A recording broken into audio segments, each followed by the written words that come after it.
thanks for the haul that you guys did to get here. So Thank really you. So appreciate it. I was going to ask you about the New York Dolls as well, but that's been covered off. So thank you for that. I guess something that I'd like to know is after a show, how do you wind down? Do you have a process or a ritual that you go through to calm yourself to a point Have where you you ever can heard the expression adrenaline dump? Yes.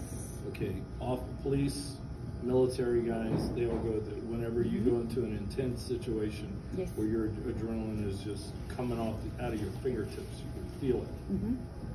Well, that's what it's like, and it's an adrenaline dump every night.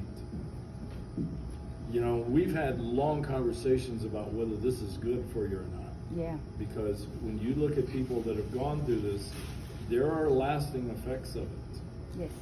So I don't really know. You can almost set your watch by me. It takes me an hour and a half. Hour and a half. Okay. Just to get out of the dressing room. Wow. And then I usually don't get to sleep till 5 or 6 in the morning. Wow. You know, so it just, but there's also something else that goes on with me too that is probably different than most performers, because the way I process what happens on stage, it may be shocking to you, but I don't experience it like most people. Right. Everything goes into slow motion. Okay. So when I'm on the stage, you know, have you ever been in a situation like a car accident or anything where everything goes into Slows slow motion? down, Right. yes. That's what it's like for me when I'm up there. Wow. You know, you hear athletes talk about this. They use the expression, clear the mechanism. And what that means is you're totally focused on what you're doing. And when you concentrate that hard, everything goes into slow motion. Mm-hmm. So I can look at the audience and I see them cheering, but I don't hear it. Really? Oh yeah, because like I said, it's like watching slow motion television With with the a sound volume down. Yeah, right.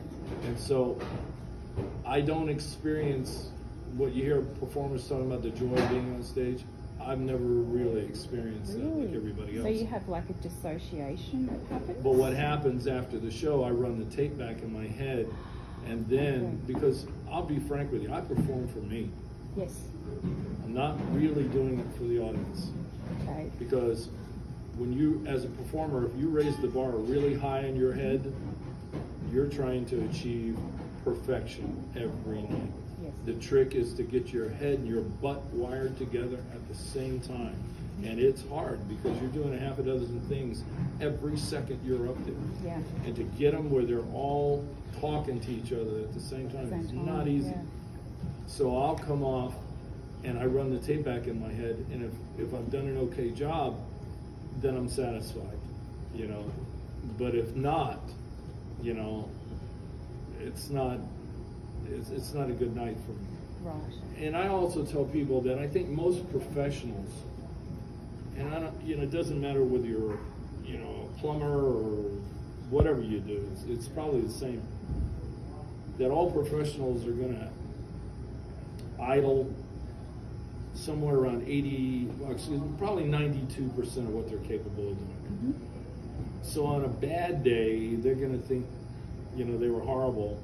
They were probably 88%. Yeah. And on the days they thought they were great, maybe 95. Yeah. So the swing one way or the other isn't going to be too great, because if you're a professional at what you do, you're going to be fairly consistent. Yes. Yeah. But with us, that swing is magnified. I mean, there's only been 2 times in my entire career I thought I was perfect, and that's not much. That's not much in 40 years. No. But where, you know, I look back at it and go, wow. And you remember those specific Absolutely. moments? With New York City and Bonn, Germany. Right. Yeah. And oddly enough, they were both within just a couple of months of each other. Interesting. You know, but you know, there's been times where it's close, but not what those two Not were. quite there. Yeah. You know, Yeah. So, but that's the object. You know, I heard, and I tell this story a lot too, that Yul Brynner, the actor, you know, he was famous for the 10 Commandments and a whole bunch of movies. Good, bad, or not good, bad, you know, Magnificent Seven. But probably the thing he was best well known for was The King and I, where he played the Emperor of China. But he also did a Broadway version of where he did over 5,000 performances of the same play. And he was doing an interview one day, and a woman asked him, she goes, you know, how do you keep this fresh? You know, you've done over 5,000 performances, it's the same every night.